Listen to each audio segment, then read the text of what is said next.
Subscribe channel Truth.id dan aktifkan lonceng notifikasi untuk mendapatkan informasi seputar live streaming dan video khotbah terbaru. Posisi tombol subscribe berada di kanan atas channel kami dan jangan lupa nyalakan loncengnya.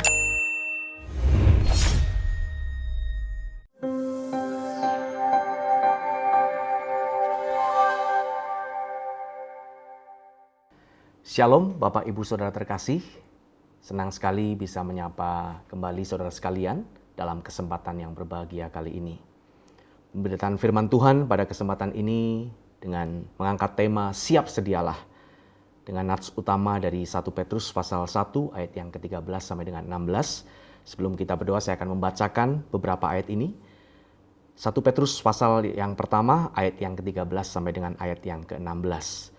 Sebab itu siapkanlah akal budimu, waspadalah dan letakkanlah pengharapanmu seluruhnya atas kasih karunia yang dianugerahkan kepadamu pada waktu penyataan Yesus Kristus. Hiduplah sebagai anak-anak yang taat dan jangan turuti hawa nafsu yang menguasai kamu pada waktu kebodohanmu. Tetapi hendaklah kamu menjadi kudus di dalam seluruh hidupmu sama seperti Dia yang kudus yang telah memanggil kamu, sebab ada tertulis, kuduslah kamu sebab Aku kudus. Mari kita berdoa. Bapa dalam sorga, kami menghadap kehadirat-Mu, kami memohonkan kasih karunia-Mu tercurah atas kehidupan kami. Nyatakanlah rahasia firman-Mu bagi kami masing-masing, pakailah mulut lidah hamba-Mu ini Tuhan, sehingga setiap perkataan yang terucap mengalir dari isi hati Bapa di sorga. Kami sambut berkat firman-Mu di dalam satu nama Tuhan kami, Tuhan Yesus Kristus. Amin. Bapak Ibu Saudaraku yang terkasih, ada sebuah quote yang berkata, "Life is a journey, not a destination." Hidup adalah sebuah perjalanan, bukanlah sebuah destinasi atau tujuan. Tetapi saya berpikir, dapatkah disebut sebagai sebuah perjalanan apabila tidak memiliki tujuan yang hendak dicapai? Bukankah sulit untuk mengatakan itu sebagai sebuah perjalanan jikalau tidak ada tujuan yang hendak kita raih atau hendak kita capai?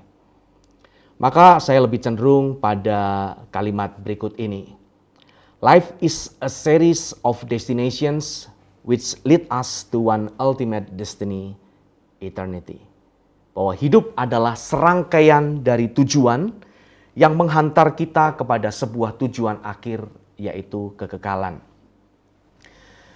Nah, setiap perjalanan ataupun tujuan yang hendak kita capai pastilah membutuhkan persiapan dalam skala tertentu. Misalnya bagi Bapak Ibu Saudara yang tinggal di daerah Jakarta, katakanlah Jakarta Utara misalnya, hendak bepergian menuju ke Kota Bogor, maka persiapan yang dibutuhkan tidak terlalu memakan waktu banyak. Barangkali dalam waktu 15 menit atau maksimum mungkin setengah jam, persiapan sudah cukup dan bisa langsung berangkat menuju ke Bogor dari tempat kediaman Bapak Ibu Saudara sekalian. Tetapi lain ceritanya apabila kita hendak bepergian ke luar kota atau ke luar negeri, katakanlah ke Singapura atau ke Malaysia. Maka rasanya terlalu tergopoh-gopoh, terlalu terburu-buru apabila persiapan bepergian ke luar negeri itu hanya kita lakukan dalam waktu 15 menit atau setengah jam. Paling tidak memakan waktu berjam-jam untuk packing, pakaian, menyiapkan perlengkapan yang dibutuhkan selama kita berada di luar kota atau luar negeri tersebut dan seterusnya. Juga misalnya kita bandingkan lagi dengan perjalanan yang akan kita tempuh ke luar negeri, katakanlah ke satu destinasi di benua Eropa, selama 3 bulan kita stay di sana. Maka persiapan berjam-jam pun rasanya kurang. Ya. Paling tidak mungkin membutuhkan waktu berhari-hari atau bahkan mungkin 1 minggu persiapannya. Sebelum kita pergi menuju ke negara destinasi kita tersebut. Apalagi jikalau seseorang hendak pindah ke luar kota atau pindah ke luar negeri. Tentu saja persiapannya memakan waktu lebih lama daripada itu. Katakanlah dari Indonesia hendak pindah ke Australia untuk seterusnya menetap di sana. maka seseorang perlu mempelajari dulu kulturnya, bagaimana kebudayaan di sana, mempelajari bahasanya, mempelajari makanan khas di sekitar sana. Kita terbiasa makan harus menggunakan nasi. Kalau tidak makan nasi atau belum makan nasi, rasanya belum makan. Nah, bagaimana dengan negara tujuan yang kita hendak stay atau menetap di sana? Harus kita pelajari dan kita biasakan dulu, beradaptasi dulu. Demikian pula paralel dengan kehidupan rohani kita. Tadi saya sedikit mengulang di kalimat sebelumnya atau di bagian awal saya sampaikan bahwa hidup adalah serangkaian tujuan yang menghantar kita kepada sebuah tujuan akhir, yaitu kekekalan. Maka kita harus benar-benar mempersiapkan diri kita dengan baik. Kita harus berbenah. Kita harus berkemas-kemas agar kita benar-benar bisa sampai pada tujuan ultimat kita, yaitu kemuliaan bersama dengan Tuhan kita selama-lamanya di kerajaannya yang mulia. Nah, Bapak Ibu Saudaraku yang terkasih, pernahkah Bapak Ibu mengalami sebuah pengalaman yang tidak mengenakan atau kurang mengenakan, yaitu tertinggal atau ketinggalan kereta maupun ketinggalan pesawat? Saya tidak tahu satu persatu dengan Bapak Ibu, tetapi seingat saya pribadi ada setidaknya 2 kali, 2 pengalaman yang membekas di hati saya. Walaupun sudah terjadi beberapa tahun atau bahkan mungkin beberapa belas tahun yang lalu, namun rasanya masih segar di memori atau di ingatan saya. Pengalaman pertama terjadi ketika satu saat saya hendak pulang ke kampung halaman saya di daerah Jawa Tengah. Saya sudah membeli sebuah tiket kereta api. Seingat saya perjalanan kereta api itu pukul 7.50 pagi. Pada pukul 8 kurang 10 menit waktu Indonesia bagian Barat. Nah, pada hari tersebut, di mana tiket itu sudah terbeli, ternyata saya bangun di pagi hari itu pada jam yang sama ketika kereta itu berangkat, pada pukul 7.50 pagi. Otomatis tertinggal. Tetapi saya ingat bahwa pada hari itu hari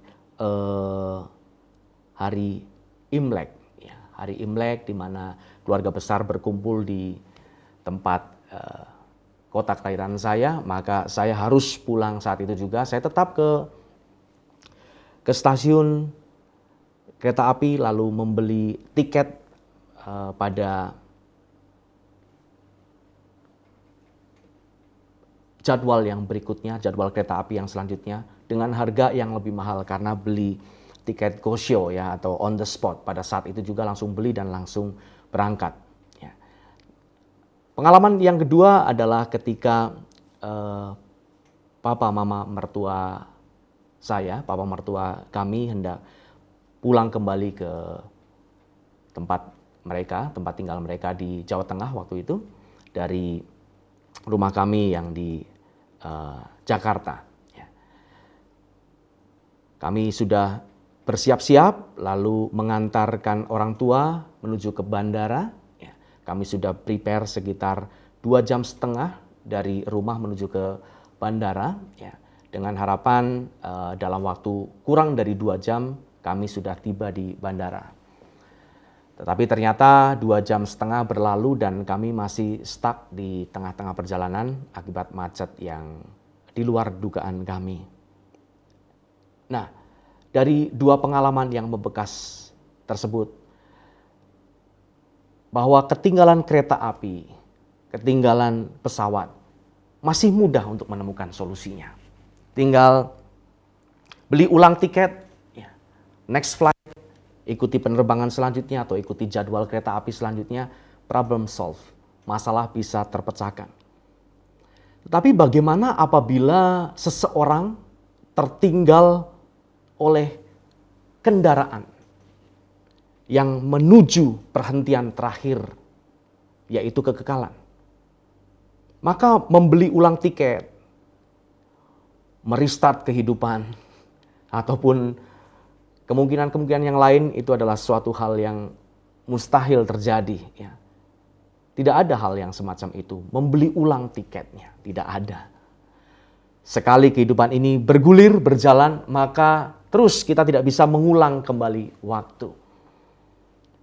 Yang terjadi adalah seseorang ini dengan secara ceroboh menyia-nyiakan waktu, menyia-nyiakan kesempatan, dan berakibat fatal, yaitu tertinggal kendaraan yang menghantar dia kepada keabadian.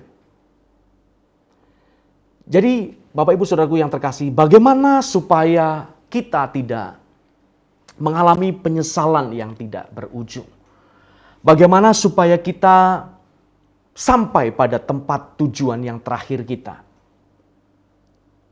Sesuai dengan rancangan semula Allah menciptakan kita, yaitu menikmati kemuliaan bersama dengan Dia di dalam kerajaannya untuk selama-lamanya.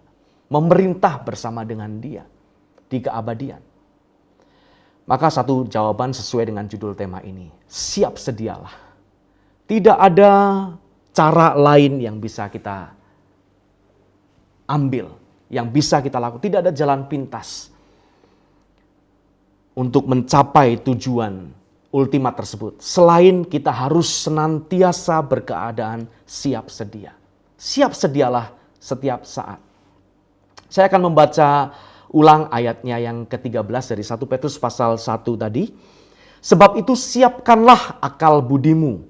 Waspadalah dan letakkanlah pengharapanmu seluruhnya atas kasih karunia yang dianugerahkan kepadamu pada waktu penyataan Yesus Kristus.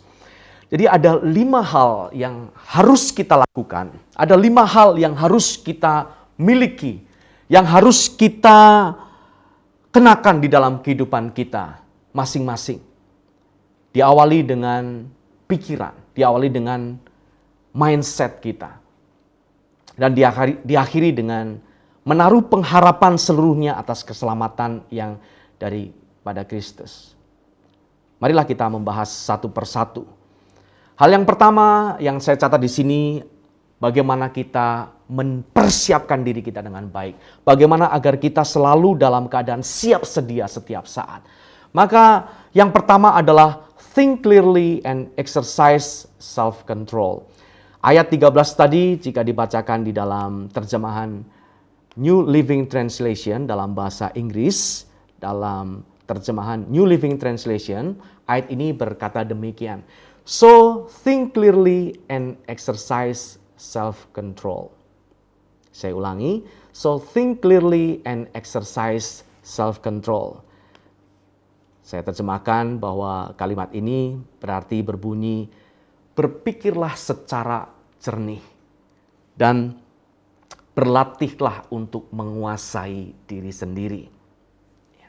Di dalam terjemahan lain, ya, dalam bahasa Inggris terjemahan lain, ayat tersebut berbunyi demikian. Saya akan membacakan dalam terjemahan New King James Version. Ayat tersebut berbunyi, therefore gird up the loins of your mind.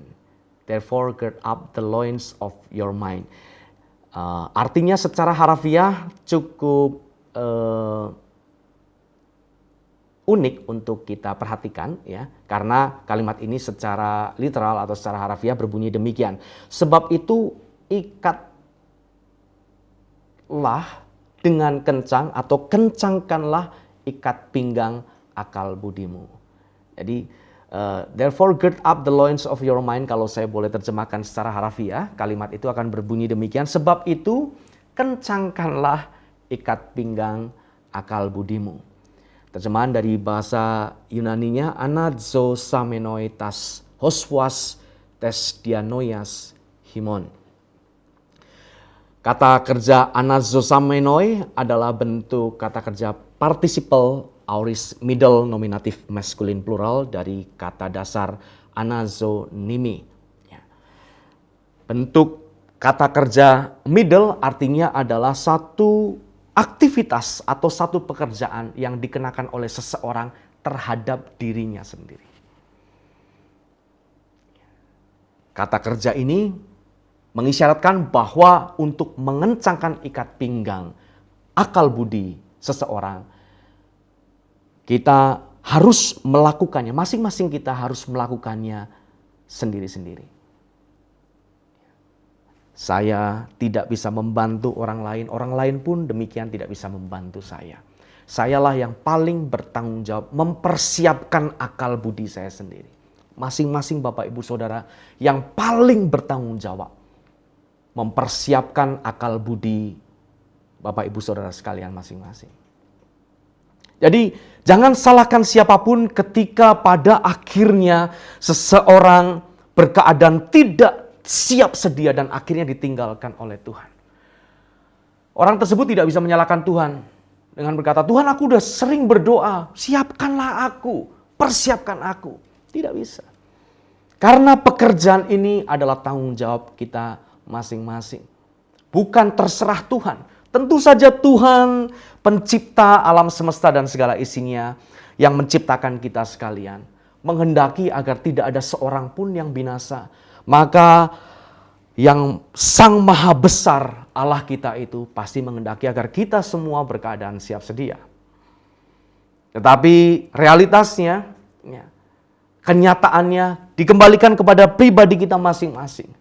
Apakah kita secara bertanggung jawab, anazosamenoi, mengikat secara kencang akal budi kita sendiri.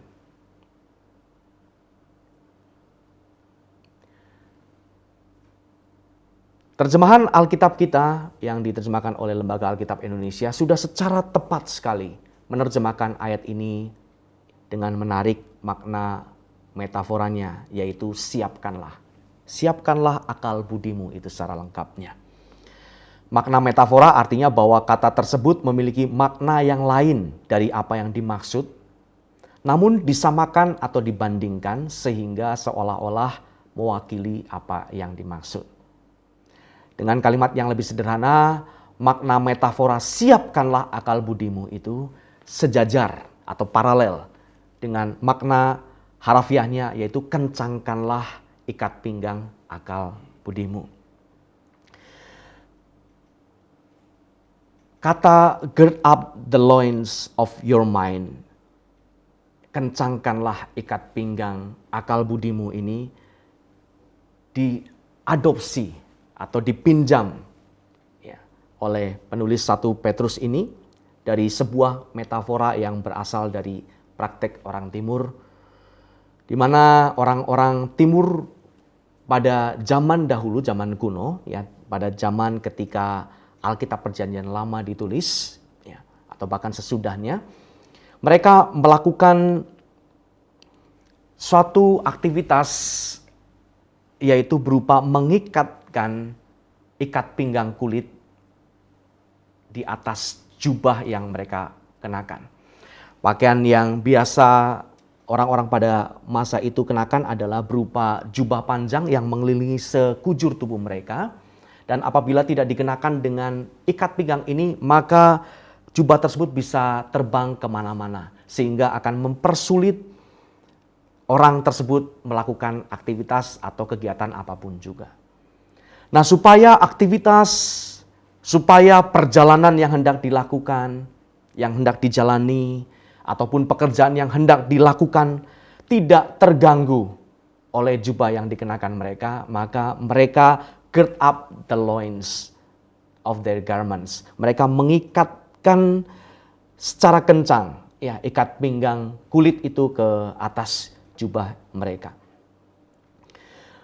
Beberapa referensi di dalam Alkitab Perjanjian Lama dapat kita temukan misalnya dalam 2 Raja-Raja pasal 4 ayat yang ke-29, 2 Raja-Raja pasal 9 ayat yang pertama, Yeremia pasal 1 ayat 17 dan seterusnya.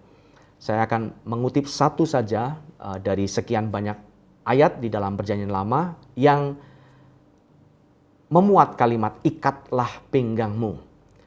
Terambil dari 2 Raja-Raja pasal 4 ayat yang ke-29, saya akan membacakan demikian firman Tuhan. Maka berkatalah Elisa kepada Gehasi, kepada budaknya, ikatlah pinggangmu, bawalah tongkatku di tanganmu dan pergilah. Apabila engkau bertemu dengan seseorang, janganlah beri salam kepadanya. Dan apabila seseorang memberi salam kepadamu, janganlah balas dia. Kemudian taruhlah tongkatku ini di atas anak itu.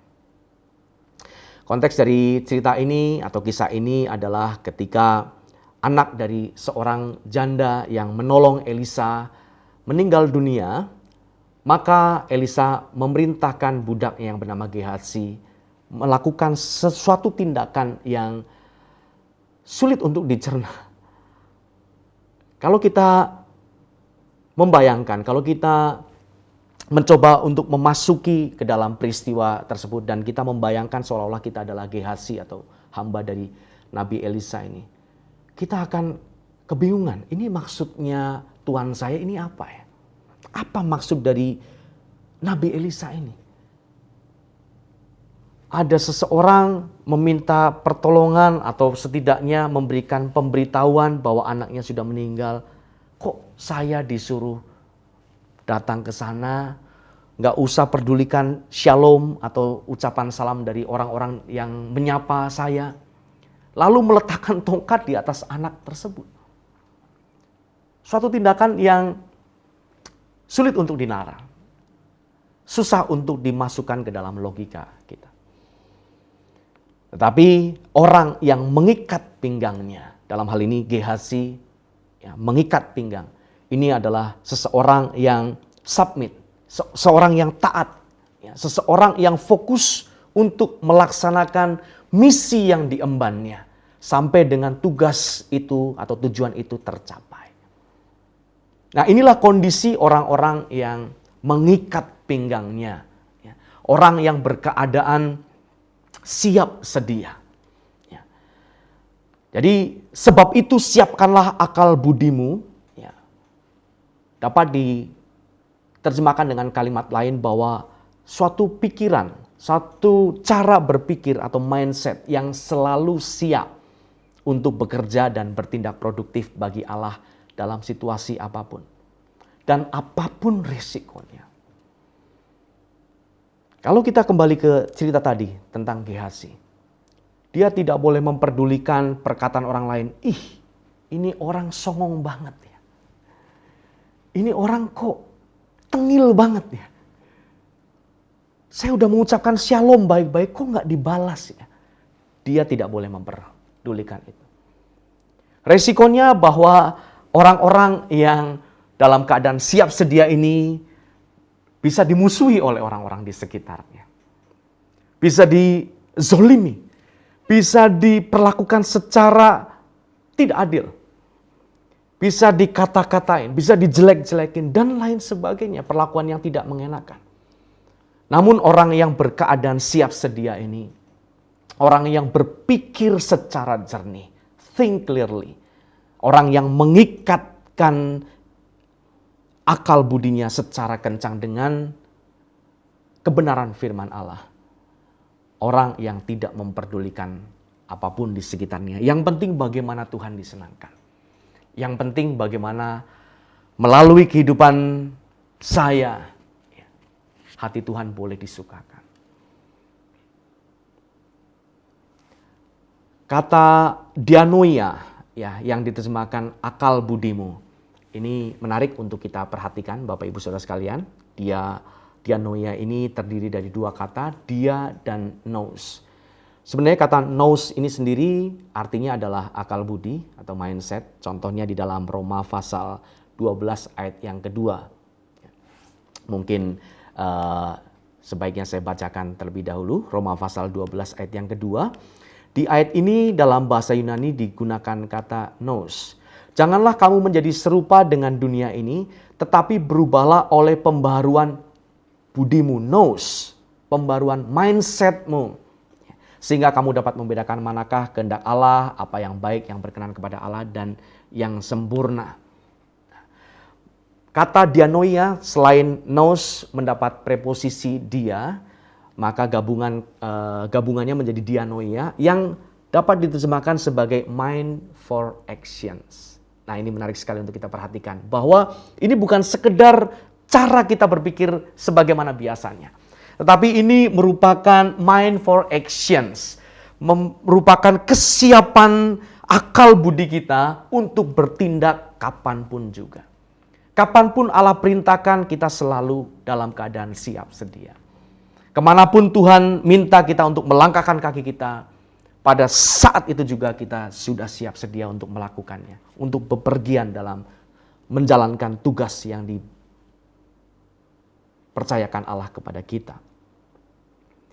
Jadi dianoia ini adalah suatu cara berpikir kita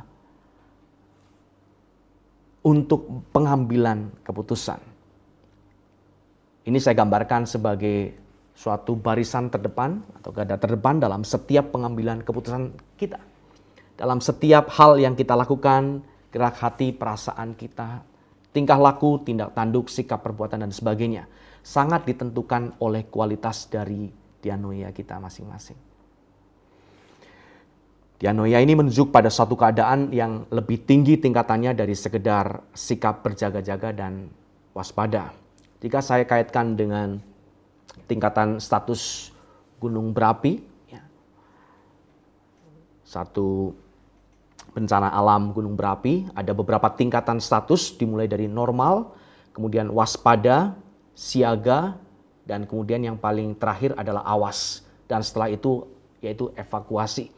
Nah, saya membayangkan dan menemukan atau menggambarkan bahwa dianoia ini lebih daripada sekedar waspada dan siaga, bahkan awas sekalipun.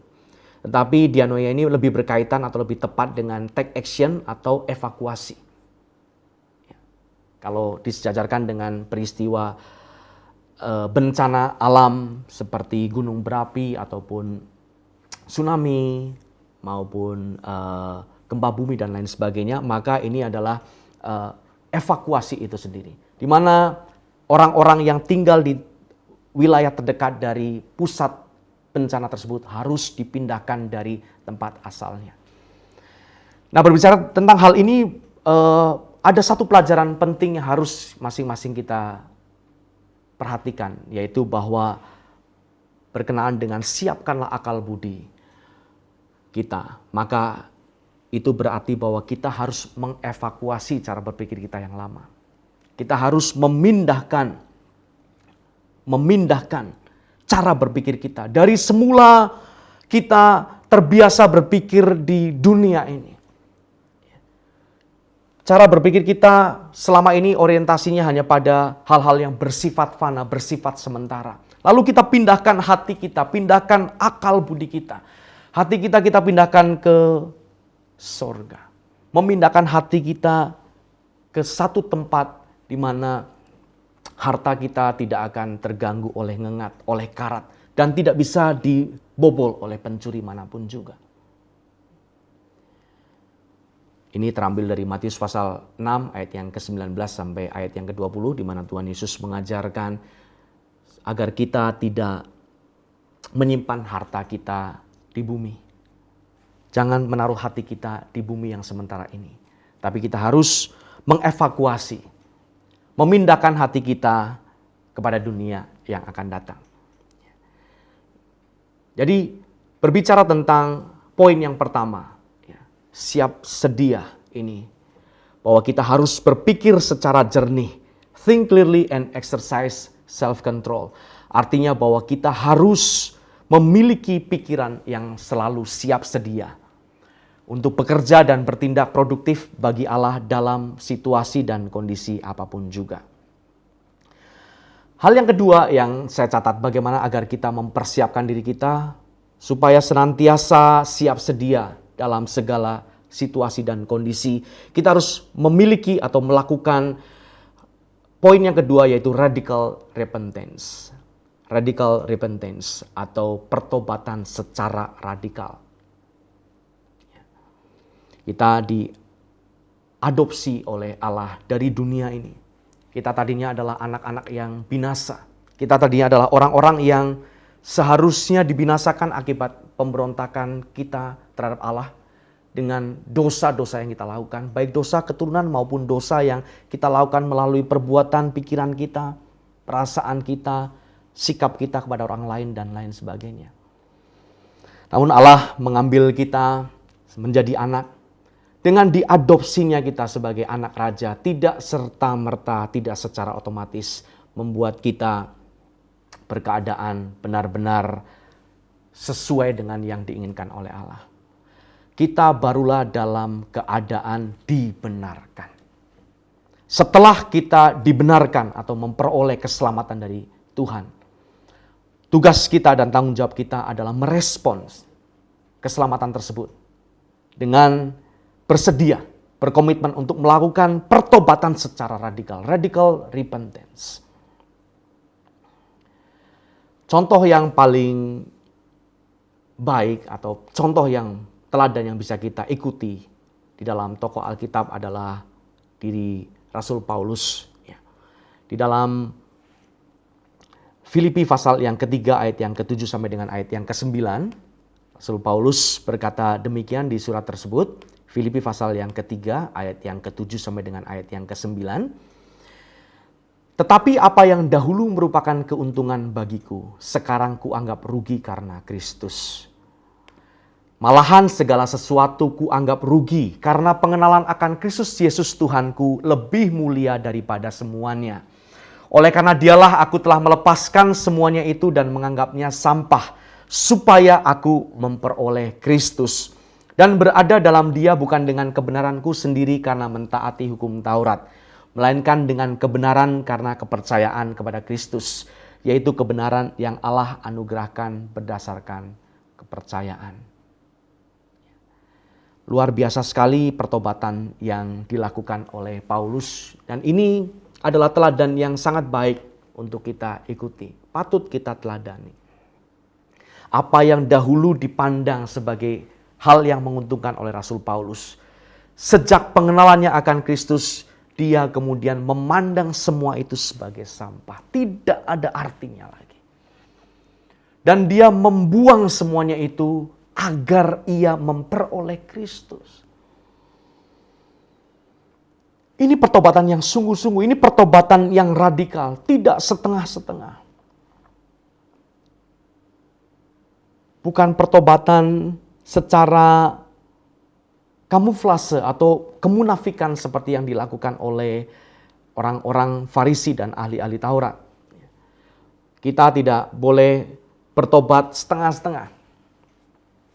Hypocrite syndrome atau sindrom kemunafikan. Dari luar nampaknya sudah berubah, tetapi dalamnya ternyata masih menyimpan banyak kebusukan.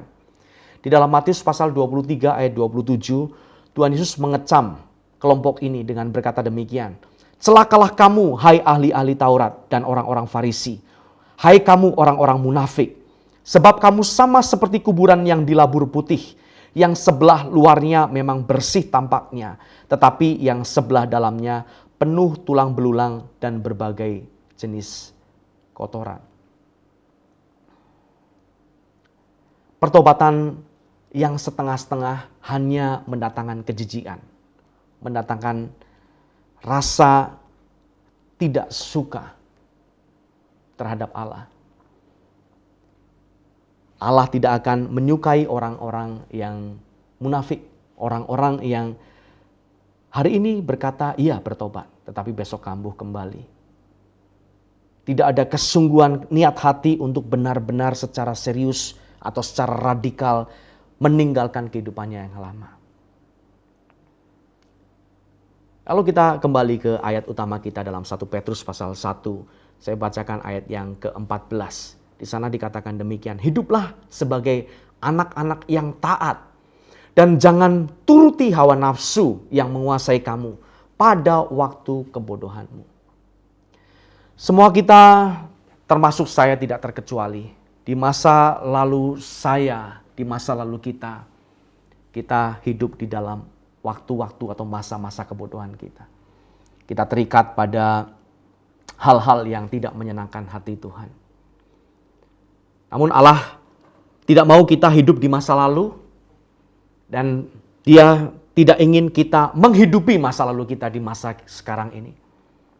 Allah menghendaki agar kita secara serius dengan sepenuh hati, secara radikal kita bertobat, meninggalkan manusia lama kita dan mengenakan manusia baru, yaitu mengenakan karakter Kristus sendiri dalam kehidupan kita setiap harinya. Hiduplah sebagai anak-anak yang taat dan jangan turuti hawa nafsu yang menguasai kamu pada waktu kebodohanmu. Dengan kalimat lain, dulu kamu boleh bodoh. Dulu kamu boleh berdosa. Dulu kamu boleh terikat oleh hal-hal yang mendukakan hati Allah. Itu pun yang dialami oleh Rasul Paulus sebelum dia bertobat. Di satu perjalanan menuju Damsyik, ada sebuah suara dan cahaya yang terang memanggil Rasul Paulus untuk bertobat. Saul, Saul, mengapa engkau menganiaya aku? Dan kita tahu itu adalah perkataan dari Tuhan sendiri yang mengundang Paulus untuk bertobat. Puji Tuhan, dia merespons panggilan tersebut. Dan secara radikal bertobat. Apa yang dulu kupandang penting, apa yang dulu menyenangkan hatiku, apa yang dulu mendatangkan keuntungan bagiku, sekarang kuanggap sampah, sekarang kuanggap merugikan. Beranikah kita berbuat hal yang sama seperti yang dilakukan oleh Rasul Paulus? Saya menantang diri saya sendiri. Dan saat ini saya pun mengetuk hati, pintu hati Bapak Ibu Saudara sekalian. Saya menantang Bapak Ibu Saudara sekalian, miliki pertobatan secara radikal. Kalau selama ini menjadi Kristen tomat, ya, tobat kumat, tobat kumat, tobat kumat lagi, tobat kumat lagi. Ya. Sejak saat ini, saya berdoa di dalam nama Tuhan Yesus. Sejak saat ini, kita menjadi Kristen yang radikal. Menjadi pengikut Kristus yang benar-benar memiliki pertobatan secara radikal. Tinggalkan manusia lama. Tinggalkan dunia ini. Tinggalkan percintaan kita dengan dunia ini. Dan ikatlah diri kita. Ikatkanlah hati kita hanya pada satu kasih, satu pribadi. Yaitu pribadi kekasih sejati kita, Tuhan kita Yesus Kristus. Jadi, 2 poin pertama agar kita senantiasa berkeadaan siap sedia. Yang pertama, think clearly. Berpikirlah secara jernih. Ikatkanlah secara kencang. Ikat pinggang akal budimu. Atau persiapkanlah dengan baik akal budimu. Dan yang kedua adalah miliki pertobatan secara radikal. Yang ketiga, ayat selanjutnya dari perikop yang sama, nats utama kita 1 Petrus pasal 1, saya bacakan ayat yang ke-15 dan ayat yang ke-16. Tetapi hendaklah kamu menjadi kudus di dalam seluruh hidupmu, sama seperti Dia yang kudus yang telah memanggil kamu. Sebab ada tertulis, kuduslah kamu sebab aku kudus. Yang ketiga saya catat di sini, yaitu kita harus berkeadaan unblemished and acceptable. Dalam keadaan tidak bercacat celah. Dalam keadaan sempurna, kudus, tidak ada cacat maupun noda yang melekat dalam diri kita, dalam hidup kita, dalam manusia batinnya kita. Ayat yang ke-15 dan ke-16 ini merujuk pada bagian dalam Perjanjian Lama, misalnya dalam Imamat pasal 19 ayat yang kedua dan ayatnya yang kelima. Saya akan membacakan Imamat pasal 19 ayat yang kedua dan ayat yang kelima. Demikianlah bunyi firman Tuhan. Ayat yang kedua, berbicaralah kepada segenap jemaah Israel dan katakan kepada mereka, kuduslah kamu sebab aku Tuhan Allahmu kudus. Saya lompat ke ayat yang kelima. Apabila kamu mempersembahkan korban keselamatan kepada Tuhan, kamu harus mempersembahkannya sedemikian hingga Tuhan berkenan akan kamu. Kalau kita membaca ayat ini, terutama di ayat yang kelima, saya pikir ayat yang kedua sudah cukup jelas. Kuduslah kamu sebab aku Tuhan Allahmu adalah kudus. Tapi ayat yang kelima ini saya membaca berulang-ulang, ada hal yang rasanya tidak mudah untuk dipahami. Yaitu kalimat mempersembahkannya sedemikian. Ini maksudnya apa? Lalu saya mencoba menelusurinya dalam teks bahasa aslinya. Dan di sana ternyata kata mempersembahkannya sedemikian ini diambil dari kata dasar bahasa Ibrani yaitu ratson. Kata ratson ini dalam bahasa Ibrani diterjemahkan atau memiliki arti yaitu desire. Memiliki arti berarti artinya adalah at your own will, at our own will. Berdasarkan kemauan kita sendiri atau berdasarkan kesenangan kita sendiri.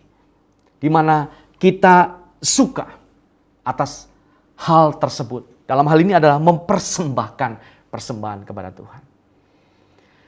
Maka saya menarik satu pelajaran yang berharga dari bagian ini, unblemished and acceptable, berkeadaan tidak bercacat dan tidak bercela.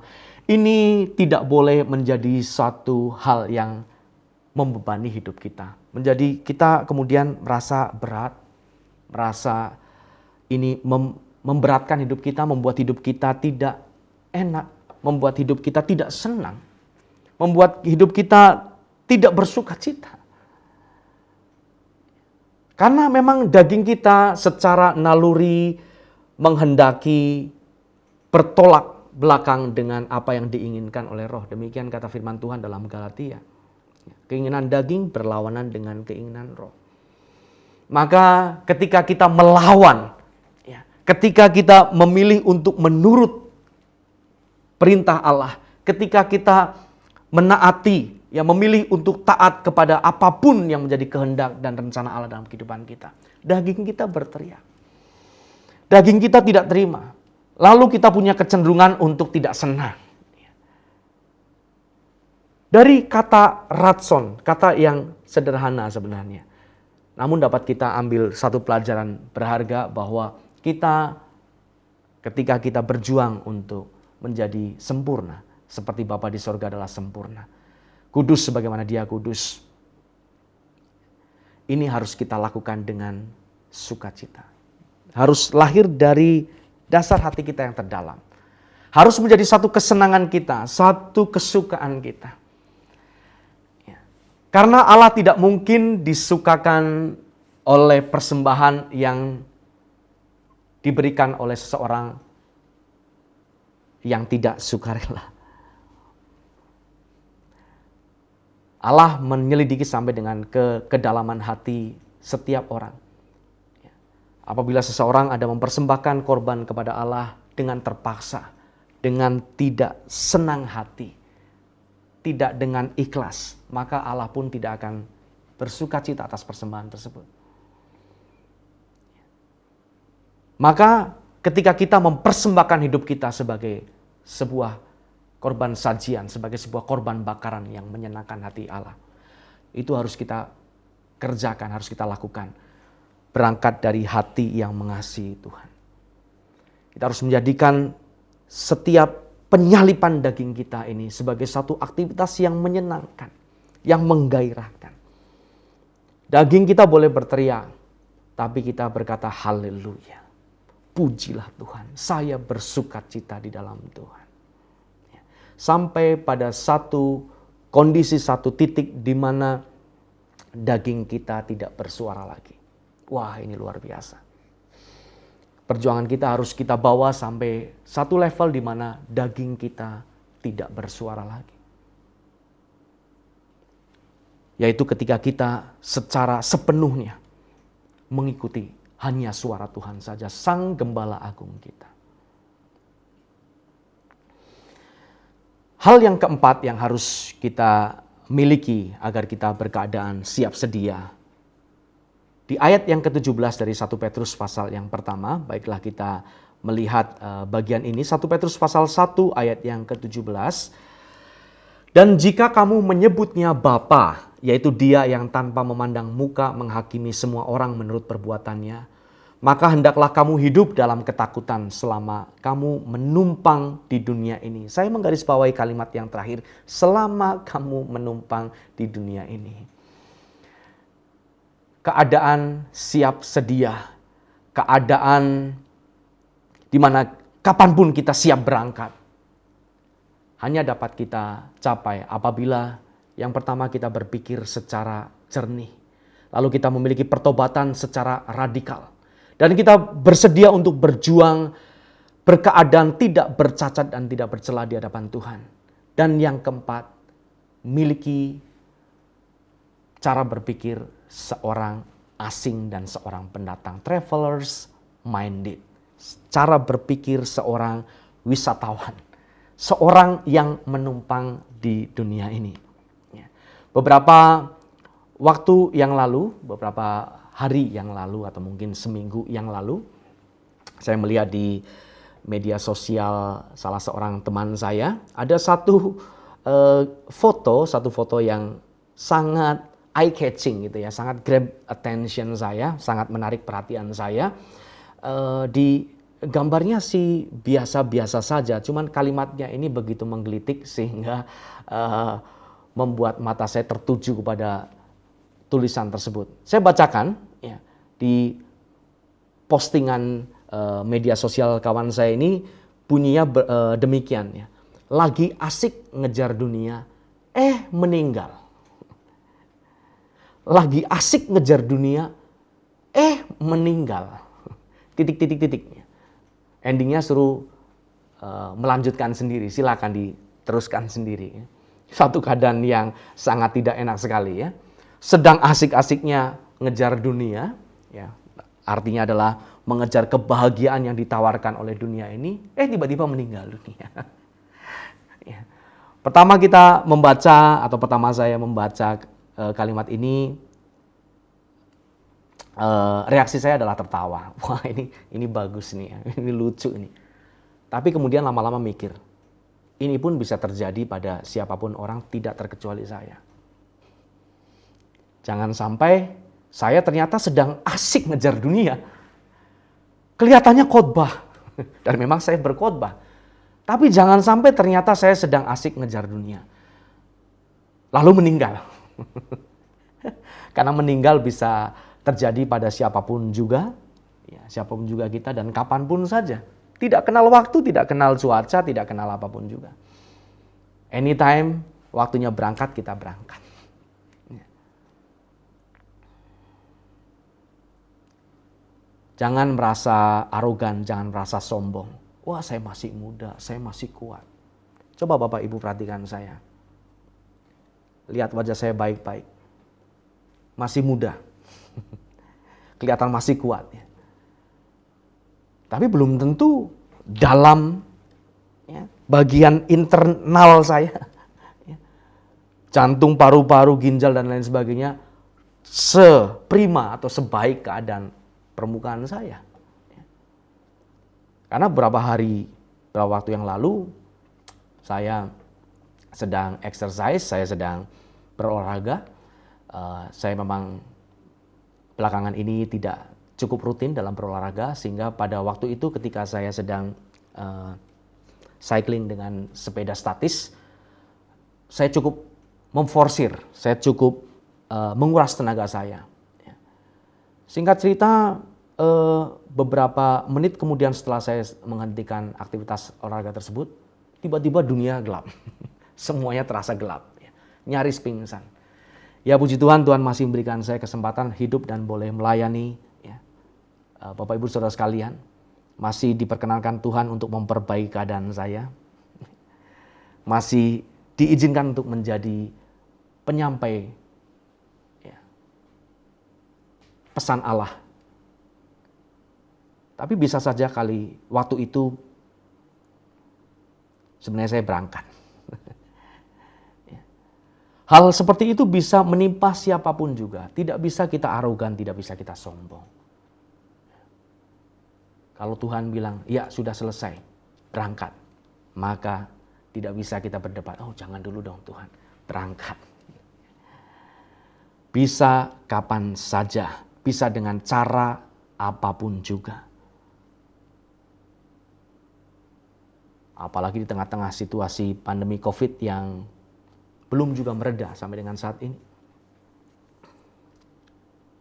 Sangatlah mudah untuk seseorang dari kita terjangkit penyakit ini, lalu kemudian tidak memakan waktu lama meninggal dunia. Nah, hal meninggal dunia itu satu realitas yang tidak dapat kita hindarkan. Ya, ada realita kehidupan, ada juga realita kematian. Tidak masalah kita meninggal dunia. Yang menjadi pertanyaan adalah, dalam keadaan seperti apa ketika kita meninggal dunia? apakah Tuhan menjumpai kita, mendapati kita dalam keadaan siap sedia ataukah tidak? Jawabannya ada pada diri kita masing-masing. Nah, oleh karena itu Bapak Ibu Saudaraku yang terkasih, agar kita senantiasa membentengi diri kita, agar kita senantiasa alert, senantiasa kita awas dan siap dievakuasi kapanpun juga. Kita harus memiliki travelers minded, berorientasi, berpola pikir sebagaimana layaknya seorang wisatawan memiliki pola pikir. Ada sebuah kisah menarik yang related dengan postingan tadi, ya, lagi asik ngejar dunia, meninggal tadi. Ya. Kisah menarik ini berbicara tentang seorang rabi bernama Yisroel Meir HaKohen. Yisroel Meir HaKohen yang lebih dikenal dengan sebutan Rabbi Chofetz Chaim. Rabbi Chofetz Chaim. Rabi ini lahir di Belarus, Polandia pada bulan Januari 1838 dan menutup usia di daerah yang sama di Belarus pada tahun 1933, nyaris usianya 100 tahun. Pada suatu kali ada seorang pengusaha Amerika kaya yang sedang melewati kota di mana beliau tinggal di Polandia tersebut dan kemudian berkunjung ke rumah Rabbi Chaim.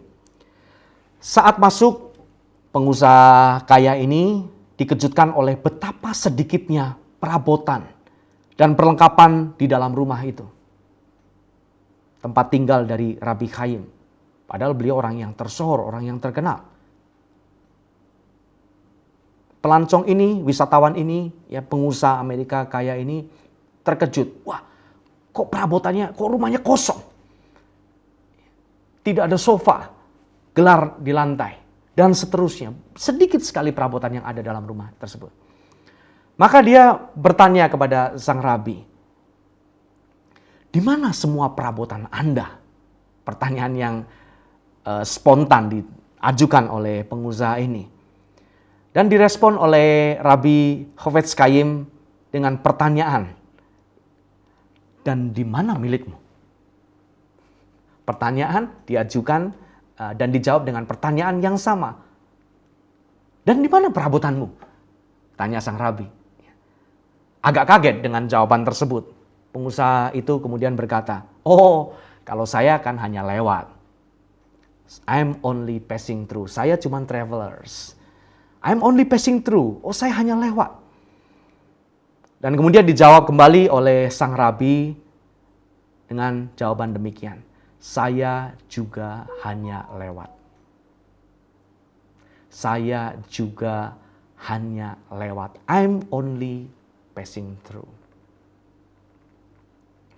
Apa yang Chofetz Chaim ajarkan kepada pengusaha itu, bahwa kita semua hanyalah travelers yang hanya lewat dunia ini, sedang dalam perjalanan menuju ke dunia yang akan datang. Sebenarnya sedang menggemakan ajaran dari pendahulunya Rabbi Yaakov yang hidup 2000 tahun sebelumnya, sekitar abad kedua sebelum Masehi. Rabbi Yaakov berkata dalam sebuah karyanya yang berjudul Ethics of Our Fathers dengan kalimat demikian, dunia ini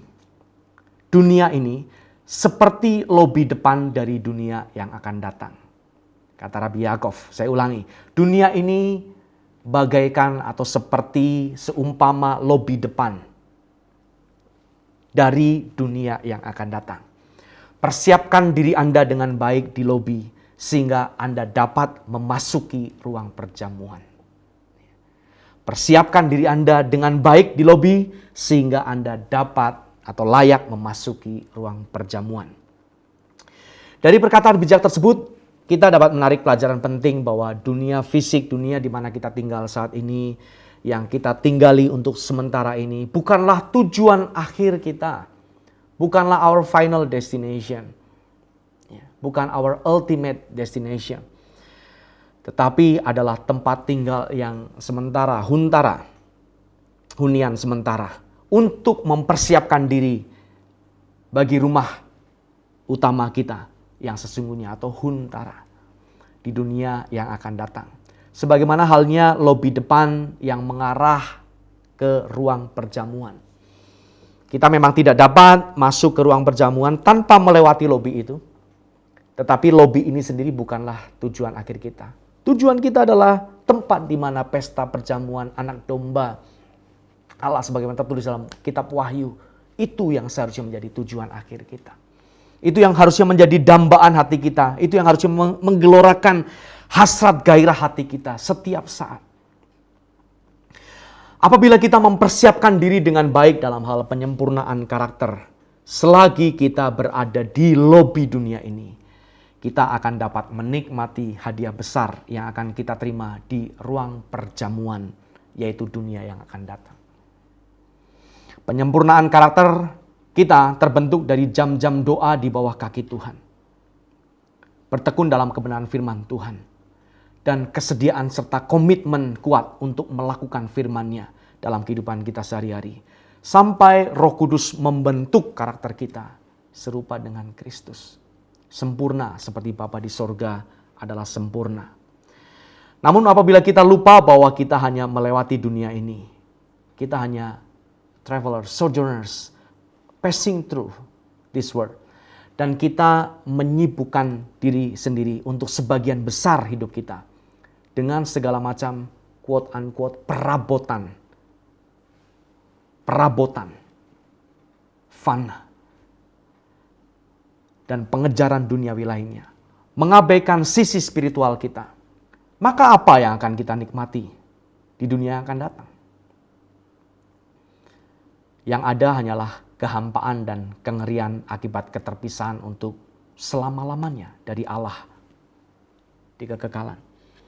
Betapa tragis dan bahkan menyakitkan jika setelah kita mati, meninggalkan dunia ini, ternyata kita menemukan bahwa diri kita di dunia yang akan datang, dunia yang berikutnya, ternyata kita tidak dapat menunjukkan apapun, tidak dapat mempersembahkan apapun kepada Sang Hakim Agung, kecuali berupa perabot-perabot reot, perabot-perabot fana yang kita beli untuk rumah yang harus kita tinggalkan di dunia ini.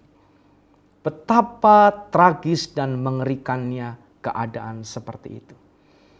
Maka milikilah cara berpikir sebagai seorang asing dan seorang pendatang.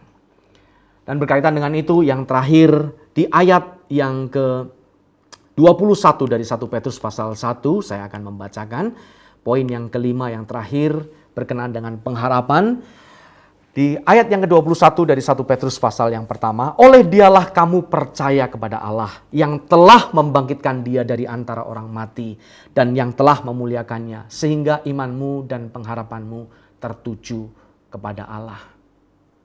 Kalau kita kembali ke ayat yang ke-13 dari 1 Petrus pasal pertama ini, sebab itu siapkanlah akal budimu, waspadalah dan letakkanlah pengharapanmu seluruhnya atas kasih karunia yang dianugerahkan kepadamu pada waktu penyataan Yesus Kristus. Seluruh pengharapan yang ada dalam hidup kita harus berani kita pertaruhkan semua atas penyataan, atas kedatangan Tuhan Yesus kali yang kedua, di mana Dia menyatakan dirinya dengan kemuliaannya, dengan penuh kemuliaannya, dengan diiringi para malaikat dan bala tentara sorgawi. Harusnya saat-saat seperti itulah yang kita terus nantikan dalam kehidupan kita. Sehingga poin yang terakhir yang kelima, bagaimana supaya kita tidak menyesal di dalam penyesalan yang tiada ujung. Bagaimana supaya kita bersukacita di dalam kemuliaan yang kekal bersama dengan Allah selama-lamanya. Maka kita harus siap sedia. Ada 5 hal. Yang pertama, kita harus berpikir secara jernih. Mengencangkan ikat pinggang akal budi kita. Yang kedua, kita harus bersedia untuk berjuang, bertobat secara radikal. Radical repentance. Yang ketiga, unblemished and acceptable. Unblemished and acceptable. Berkeadaan sempurna, tidak bercacat dan tidak bercela. Yang keempat, memiliki pola pikir, cara berpikir seorang asing dan pendatang. Kita hanya numpang lewat. numpang saja di bumi ini. Dunia tempat tinggal kita yang sesungguhnya yang sejati adalah di dunia yang akan datang, di langit yang baru dan bumi yang baru. Dan yang terakhir, yang kelima, letakkanlah seluruh pengharapan kita, hoping for the world to come. New heaven and earth, langit dan yang baru dan bumi yang baru. Ya. Kalau kita membuat satu singkatan, maka 5 hal ini dapat saya singkat sebagai truth. Yang pertama, think clearly. Yang kedua, radical repentance, unblemished and acceptable, travelers minded, dan hoping for the world to come. Miliki kejernihan berpikir, miliki pertobatan secara radikal. Berjuanglah untuk berkeadaan tidak bercacat dan tidak bercela. Milikilah cara berpikir seorang asing dan pendatang di bumi ini. Dan letakkanlah seluruh pengharapan kita kepada bumi yang baru, langit yang baru dan bumi yang baru. LB3, tempat hunian kita untuk selama-lamanya bersama dengan Tuhan. Nah, Bapak Ibu Saudaraku, yang terakhir dari saya, bahwa jangan jadikan ini hanya sebagai menambah wawasan kita saja. Hanya sekedar memenuhi aspek kognisi kita. Memenuhi pemikiran kita saja. Saya tidak membutuhkan respon dari Bapak Ibu, wah ini khotbahnya bagus. Wah ini khotbahnya kena nih saya. Nggak cukup cuman kena. Tetapi komitmen untuk melakukan ini, memiliki kelima hal ini dalam segenap kehidupan kita. Dan kita bersedia untuk melakukannya dalam setiap hari hidup kita. Sehingga kita senantiasa didapati oleh Tuhan berkeadaan siap sedia. Amin. Mari kita berdoa. Bapa dalam surga, kami bersyukur buat firman-Mu yang mengingatkan kepada kami bahwa kami harus senantiasa berkeadaan siap sedia. Karena kapanpun Tuhan dapat menjemput kami pulang. Kami tidak mau berkeadaan sembrono. Kami tidak mau Engkau dapati dalam keadaan kami belum siap atau tidak siap. Tuhan tolong kami. Dan kami merespons firman-Mu dengan bersedia untuk melakukannya. Kami bersedia untuk berpikir secara jernih. Kami bersedia untuk berjuang untuk mengalami pertobatan secara radikal. Kami bersedia untuk berjuang untuk berkeadaan tidak bercacat, tidak bercela. Kami bersedia untuk memiliki cara berpikir seorang asing dan pendatang. Bahwa dunia ini bukanlah tempat tujuan kami yang akhir. Namun ini hanyalah tujuan kami yang sementara, tempat tinggal kami yang sementara. Tujuan kami yang sejati adalah di langit baru dan bumi yang baru. Dan kami mau menempatkan seluruh pengharapan kami hanya kepada kerajaan-Mu dan kemuliaan bersama dengan Engkau. Tolonglah kami Tuhan, agar kami senantiasa berkeadaan siap sedia di hadapan-Mu. Di dalam nama Tuhan Yesus Kristus, kami sudah berdoa dan kami mengucap syukur. Amin. Bapak Ibu, demikian perjumpaan kita. Tuhan Yesus memberkati kita sekalian. Amin.